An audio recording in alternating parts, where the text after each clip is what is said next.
যারা ইসলামিক ভিডিওকে জায়েজ মনে করে তারা কিছু আলেমের ফতুয়া অনুযায়ী গুমরা বা পথভ্রষ্ট। এটা তো আমরা কেতাব দেখিয়ে দিলাম, ফতুয়া রাজাবিয়া, ফতুয়া কাজুসারিয়া, জিলদার দহন 34 পৃষ্ঠা। এখন কথা হলো যারা ইসলামিক ভিডিওকে জায়েজ মনে করে তাদের নিকট থেকে পয়সা নিয়ে মসজিদ নির্মাণ করা যাবে কি না? যে জিনিসটা হারাম তার পয়সা হলো হারাম, সুদ খাওয়া হারাম, সুদের পয়সাও হারাম, যে জিনিসটা হারাম হবে। এর নিকট ইসলামিক ভিডিওকারী গুমরা ও পথভ্রষ্ট। দ্বিতীয় কথা, যারা ইসলামিক ভিডিওকে জায়েজ মনে করে তাদের পয়সা মসজিদে লাগানো হারাম নঈমুদ্দিনের নিকট। আসসালামু আলাইকুম। কিছু নামধারী মৌলভী আছে যারা আদৌ প্রকৃত খুব ভালো ইলমওয়ালা ব্যক্তি নয়, তারা ভিডিওকে বলেছে জায়েজ, কেউ বলেছে ভিডিও করা চলবে। যেমন একটা জাহাঙ্গীর আছে রাজমহলের, এই ভিডিওর মাস্টার, দুনিয়াদার, এই মাসলাকে আলাদা ব্যক্তি নয়।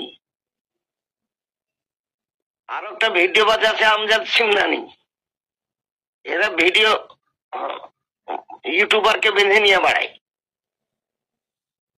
এই সমস্ত বক্তা থেকে খুব সাবধান থাকবে, এরা মাসলাকে আলা হাজরতের কিছু উন্নতি করতে পারবে না। ফতোয়া তাজুস শরিয়াতে লেখা আছে যে ভিডিও করবে, এই ভিডিওকারীরা হচ্ছে গুমরা, ওদের পিছনে নামাজ পড়া চলবে না, ওদেরকে সালাম কালাম কিছুই করা চলবে না। আরো অনেকে আছে যে ভিডিও করে বাড়ায়, এরা মাসলাকে আলা হাজরতের খেলাফ, এদেরকে কিয়ামতের দিন কঠিন আযাব হবে। এরা মনে করছে যে ভিডিও করলেই আমাদের জালসা প্রচুর লোকে শুনছে, জালসা হবে, ওরা ওর থেকে বেশি জালসা অন্য আলিমেরও হয়।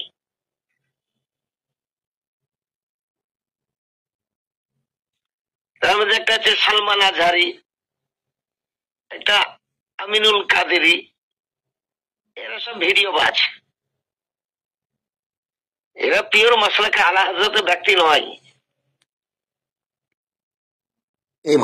এই ভয়েসে পাওয়া গেল এর নিকট ভিডিও করার কারণে মাসলাকে আলা হযরত থেকে সে খারিজ হয়ে যাবে। এবং দ্বিতীয়, সে অপবাদ দিয়েছে হুজুর তাজুস শরিয়ার ফতোয়ার উপরে, কারণ হুজুর তাজুস শরিয়ার ফতোয়ায় এই কথা কোথাও লেখা নাই যে ভিডিওকারীকে গুমরা উনি বলেছেন। কারণ হুজুর তাজুস শরিয়া কোথাও ভিডিওকারীকে গুমরা বলেননি, আর ইয়ে উল্টা অপবাদ লাগাচ্ছে হুজুর তাজুস শরিয়ার ফতোয়ার উপরে।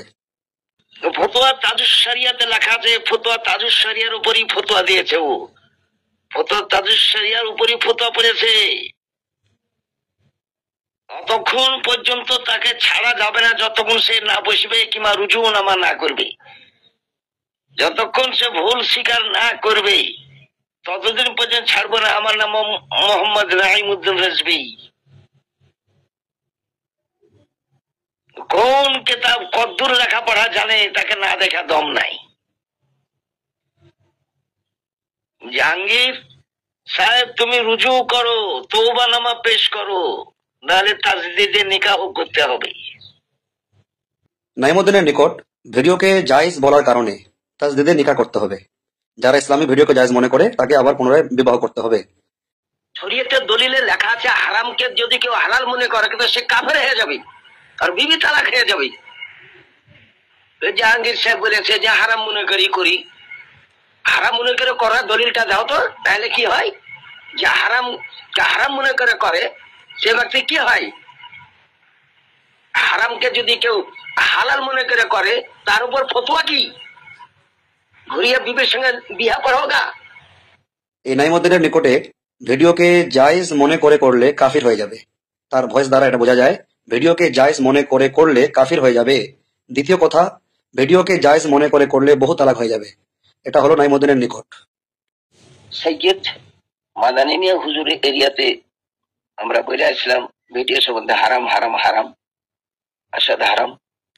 এখন তাজুস শরিয়া এরিয়াতে সিমনানিকে আর আহমদ রেজা সামদানিকে আর জাহাঙ্গীরকে আসতে হবে, আর ওকে জায়েজের ফতোয়া দলিল দ্বারা দিতে হবে। এই ভয়েস এসে বলেছে, এখানে দেখেন যে হুজুর মাদানী মিয়ার এলাকায় আমি বলে আসলাম তোমরাও এখানে আমার এলাকায় বলে যাও দুজন নাম উল্লেখ করেছে। তাহলে এটা এখানে শুধু সুন্নিদের মধ্যে ঝামেলা লাগানোর চেষ্টা, এছাড়া আর কিছু হতে পারে না। এইরকম ভিডিও ইসলামী হোক চাই গায়ের ইসলামী হোক, হারাম হারাম আসাদা হারাম।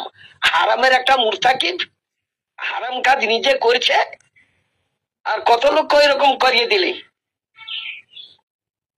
নিজে হারাম করনেওয়ালা কই কাল তো ই করতে পারলে না। তো তুমি পাকা দরগাতে একবার বসে যাও, তোমার দেশে যে আমি বলে এসেছি, তোমার দেশে যে ভিডিও সমাজে খুব বলে এসেছি, তোমার একটা লোককে সারা রাত বেঁধে রেখে চলো, সাইফুল বলে নাম, এবং জায়েজের কোন কেতাবের কথা বলতেই পারেনি। নাইমুদ্দিনের এই রেকর্ড অনুযায়ী, তার এই কথা অনুযায়ী ইসলামী ভিডিও হোক অথবা অন্য কোনো ভিডিও সবই হারাম। দ্বিতীয় কথা, সে হলো মিথ্যাবাদী, কারণ কোথাও কাউকে বেঁধে রাখা হয়নি। সে একটা মিথ্যাবাদী, কারণ কোথাও কাউকে বেঁধে রাখা হয়নি।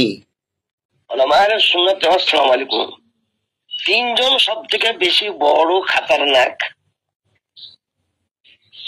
এবং এরা মুনাফিকের দরজাতে পড়ে।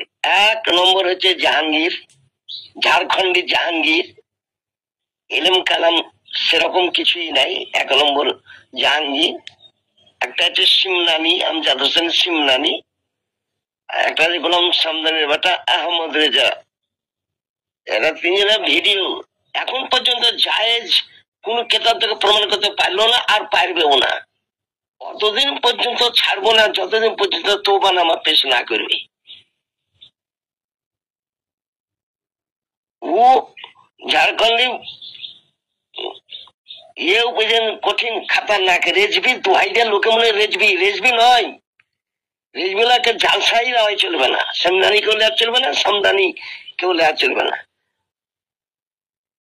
তার এই কথা অনুযায়ী ভিডিও করার কারণে মুনাফিক হবে। ভিডিও করার কারণে যে ভিডিও করবে সে মুনাফিক। তাহলে এর কথা মোতাবেক যে সমস্ত আকাবির জায়েজ বলেছেন, যে সমস্ত আকাবিরিন, যেমনটা সিলসিলা শরফিয়ার আকাবিরগণ এবং মারহারা শরীফের আকাবিরগণ, রাজাবির সিলসিলা রাজাবিয়ার কিছু আকাবিরগণ এবং আরো অন্যান্য সিলসিলা যত পিরানে এজাম মাশাইখে এজাম আছেন, ইনার কথা অনুযায়ী ইনারা সবাই হলেন মুনাফিক। তারপর একটা কথা আর হলো এখানে পরিষ্কার, যে ভিডিও করার কারণে জালসা শোনা যদি জায়েজ না হয়, তাহলে কার জালসা শুনবো? বলছে যারা ভিডিও করছে, ভিডিওকে জায়েজ মনে করছে, এর জালসা শোনা যাবে না, তো জালসা কার শুনবো? जानदार की तस्वीर खींचना खिंचवाना हराम, सख्त अज़ाब इलाही का काम है। उसकी इजाजत शरअन ना हज के लिए है ना किसी और सफर के लिए। अल्लाह ताला आलम। আর যেটা জরুরিয়াত আছে ভারতবর্ষে থাকার জন্য, আধার কার্ড, ভোটার কার্ড, এই সমস্ত জরুরাত, আর এমনি বক্তব্যের ফটো তোলা কোনো জরুরাত নয়। এগুলা হচ্ছে হারাম। এটা কোনো ফুরুই মশলা নয়, এটা হচ্ছে উসুলি মশলা। হাদিস শরীফে রাসূলুল্লাহ সাল্লাল্লাহু আলাইহি ওয়াসাল্লাম স্বয়ং তিনি বলেছেন। নাইমুদ্দিনের নিকটে ভিডিও ও ফটো এর মাসালাটি ফুরুই নয়, বরং উসুলি মাসলা। তাহলে যারা জায়েজ বলেছেন তারা আহলে সুন্নাত থেকে কি খারিজ হলো না? বলেন, যে এই কথাটা উনি বলছেন যে এটা ফুরুই না, এটা হলো উসুলি মাসলা। তাহলে এটা যদি ফুরুই না হয়, এটা যদি উসুলি মাসলা হয়, তাহলে যারা জায়েজ বলেছেন, জায়েজের পক্ষে তো লাখো ওলামায়ে কেরাম আছেন আহলে সুন্নাতের, তাহলে ইনার কথা অনুযায়ী তারা সবাই আহলে সুন্নাত ওয়াল জামাত থেকে খারিজ হলো কিনা? ওলামায়ে আহলে সুন্নাত ওয়াল জামাতের নিকটে আমার বিশেষ নিবেদন যে আপনারা এর প্রসঙ্গে মতামত পেশ করুন।